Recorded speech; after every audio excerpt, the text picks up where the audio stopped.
মাটি অসম গৌৰৱে চিঞৰে জয় আই অসম।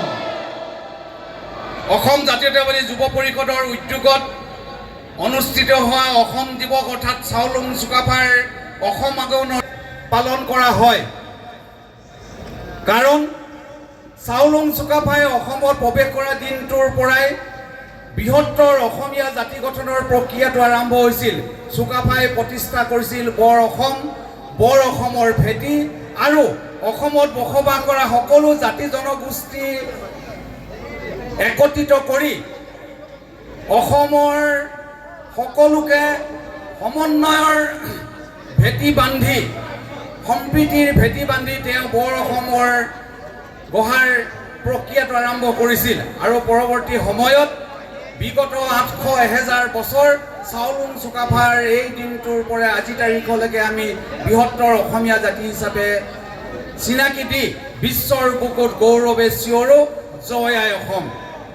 আমি অসমীয়া, অসমত বসবাস কৰা সকলো জাতি জনগোষ্ঠীৰ যি কৃষ্টি সংস্কৃতি, যি ভাষা, যি ৰীতি নীতি পৰম্পৰা আছে, এই সকলোবিলাককে লৈ আমি সম্প্ৰীতিৰ মাজেৰে ঐক্যৰ মাজেৰে এক যাত্ৰা আৰম্ভ কৰিছোঁ বিশ্বৰ বুকুত, যি যাত্ৰাকে সাংস্কৃতিক শোভাযাত্ৰা নাম দিব পাৰি।